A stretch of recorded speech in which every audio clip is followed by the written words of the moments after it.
Welcome to study channel. मेरा नाम है मोहम्मद कैसर। बात करेंगे टीजीटी पीजीटी की नियमावली में हुए बड़े बदलाव की। 2-3 दिन पहले मैंने एक वीडियो डाला था और उसमें आपको इसके बारे में जानकारी भी दी थी। काफ़ी आप लोगों के कन्फ्यूज़न आ रहे थे, काफ़ी आप लोग के अलग अलग प्रकार के कमेंट आ रहे थे उस वीडियो में। यहाँ पर मैं सारी चीज़ों को क्लियर कर दूँगा। दिल्ली गजट दोस्तों जारी हुआ था अभी हाल ही में। डेट मैं आपको दिखा दूँ, 19 अक्टूबर 2022। इसमें सबसे पहले तो बताया गया था कि टीजीटी से पीजीटी का प्रमोशन कैसे होगा। तो ये काफ़ी अच्छा बदलाव था कि आप जिस विषय में टीजीटी के अध्यापक हैं उसी विषय में आपका प्रमोशन होगा पीजीटी में या रिलेटेड सब्जेक्ट में।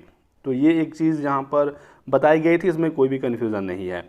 और इसमें कुछ गुड न्यूज़ भी था कि पीजीटी के ये जो 19 विषय हैं इनके 13,967 पद खाली हैं और ये डेटा 2020 का है। कि चलकर DSSB द्वारा टीजीटी पीजीटी की बड़ी भर्तियां देखने को मिल सकती हैं।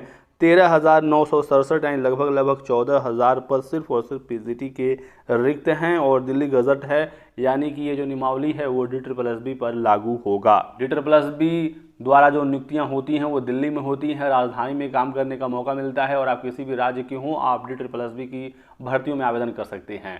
तो ये आपको जानकारी होनी चाहिए। अब ये जो सभी पद रिक्त हैं ये सभी डायरेक्ट रिक्रूटमेंट के थ्रू नहीं आएंगे। इसमें से लगभग आधे पद प्रमोशन से भरे जाते हैं और आधे पद सीधी भर्तियों से भरे जाते हैं।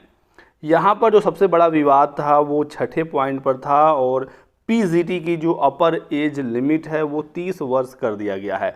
अब इसको लेकर छात्र बहुत ज़्यादा नाराज़ हो गए हैं और इसको लेकर छात्र कोर्ट भी जाने की तैयारी में है। ट्विटर पर कैंपेन शुरू हो गया है क्योंकि पीजीटी की जो एलिजिबिलिटी है वो ग्रेजुएशन, फिर पोस्ट ग्रेजुएशन, फिर बीएड, तो काफ़ी ज़्यादा इसकी एलिजिबिलिटी होती है और बीएड तक मांगा जाता है पीजी के बाद। और अपर एज लिमिट सिर्फ 30 वर्ष, ये कहीं से भी जस्टिफाई नहीं हो रहा है। पहले अपर एज लिमिट यहाँ पर 36 साल से सीधे 6 साल घटाकर 30 साल कर दिया गया है और इसको लेकर छात्र नाराज हैं क्योंकि पीजीटी ऐसा पद होता है जहाँ पर एलिजिबिलिटी भी ज़्यादा होती है और पेपर भी टफ होता है, सीटें लगभग कम होती हैं अलग अलग विषयों की, तो समय लगता है तैयारी करने में। काफ़ी छात्र 40-50 साल के एज में सेलेक्ट होते हैं उत्तर प्रदेश में, चूँकि उत्तर प्रदेश में टीजीटी पीजीटी में कोई अपर एज लिमिट नहीं होती है, पहले भी नहीं था अभी भी नहीं होगा। ये जो दिल्ली गजट है ये उत्तर प्रदेश में लागू नहीं होगा, तो यूपी वाले छात्र बिल्कुल बेफिक्र रहें क्योंकि पहले भी DSSB में पीजीटी में अपर एज लिमिट 36 साल थी, उसके बावजूद उत्तर प्रदेश में कोई भी अपर एज लिमिट नहीं था। तो ये आपको बिल्कुल क्लियर हो गया होगा कि उत्तर प्रदेश की जो उत्तर प्रदेश माध्यमिक शिक्षा सेवा चयन बोर्ड द्वारा भर्ती निकलती है टीजीटी पीजीटी की, उसके लिए ये गजट नहीं है और इस गजट का यूपी में कोई प्रभाव भी नहीं होगा। तो आप समझ गए होंगे बिल्कुल क्लियर। और उत्तर प्रदेश में बहुत सारे छात्र सेलेक्ट भी होते हैं, 35 साल, 40 साल, 45 साल, 50 साल तक के भी छात्र सेलेक्ट हो जाते हैं।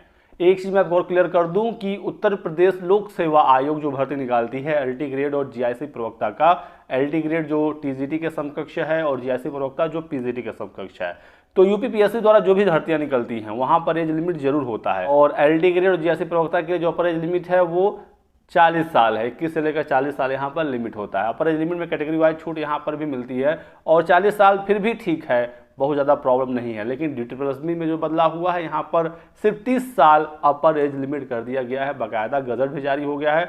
अगली जो भर्ती आएगी DSSB में उसमें पीजीटी में अपर एज लिमिट 30 साल ही होगी, तो इसकी वजह से छात्र नाराज हैं। क्या आप इस बदलाव से संतुष्ट हैं?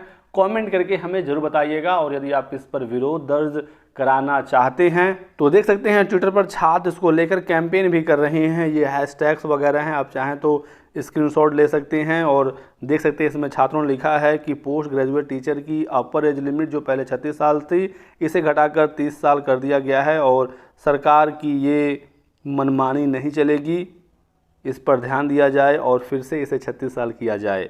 तो ट्विटर पर कैंपेन लगातार जारी है। बाकी इस मामले में छात्र कोर्ट भी जा सकते हैं, आप भी इसे ट्वीट या रीट्वीट कर सकते हैं। पीजीटी की योग्यता के बारे में भी बताया गया है कि आपका रिलेटेड सब्जेक्ट में पीजी यानी मास्टर्स होना चाहिए और बीएड होना चाहिए, पीजी में 50% नंबर भी चाहिए। तो शिक्षक भर्तियों की नियमावली में लगातार बदलाव होता रहता है, हर साल कुछ न कुछ नई चीज़ें देखने को मिलती हैं और भर्तियां आने का नाम नहीं ले रही हैं। भर्तियां आ भी रही हैं तो काफ़ी कम आ रही हैं। अब यही पीजीटी में अपर एज लिमिट 30 साल हो गई, जिसकी वजह से छात्र परेशान हो गए हैं। अगर कोई छात्र 28 साल 29 साल तक अपनी एलिजिबिलिटी पूरा करता है, पीजी के बाद बीएड करता है, जरूरी नहीं है कि तुरंत भर्ती आ जाए। यदि 1-2 साल तक भर्ती ना आए तो सामान्य वर्ग का अभ्यर्थी ओवरेज हो जाएगा। हालांकि जो रिजर्व कैंडिडेट है उन्हें छूट मिलेगी, उसके बारे में भी यहाँ पर बताया गया है कि रिजर्वेशन मिलेगा, उसमें कोई बदलाव नहीं है। लेकिन रिजर्वेशन भी पहले 36 साल के बाद मिलता था, अब वो 30 साल पर मिलेगा। तो रिजर्व कैंडिडेट का भी अपर एज लिमिट कम हो गया। तो इसको लेकर ये एक बदलाव हुआ है और इस पर आप चाहें तो अपनी राय लिख सकती हैं कमेंट सेक्शन में, ट्विटर पर कैंपेन में शामिल हो सकते हैं और आगे जो भी अपडेट्स होगी आपको बताया जाएगा। फिलहाल उत्तर प्रदेश के छात्र परेशान ना हो, लेकिन DSSB में बड़ा बदलाव हुआ है और यूपी के छात्र या अदर स्टेट के छात्र भी DSSB में एलिजिबल होते हैं। तो धक्का तो सबके लिए है। बाकी आगे कोई और अपडेट और जानकारी निकलेगी तो आपको सूचना दिया जाएगा। फिलहाल इस वीडियो में बस इतना ही। वीडियो को लाइक और चैनल को सब्सक्राइब कर दीजिएगा ताकि आपको इसी प्रकार की सभी लेटेस्ट और ऑथेंटिक इन्फॉर्मेशन मिलती रहे। यदि आपको ये दिल्ली गजट चाहिए, आपको पढ़ना हो, तो आप हमारे टेलीग्राम से इसे डाउनलोड कर सकते हैं। टेलीग्राम चैनल जरूर ज्वाइन कर लीजिएगा। डिस्क्रिप्शन बॉक्स और पिन कमेंट में लिंक दिया गया है। बहुत बहुत शुक्रिया वीडियो को लास्ट तक देखने के लिए। Thanks for watching.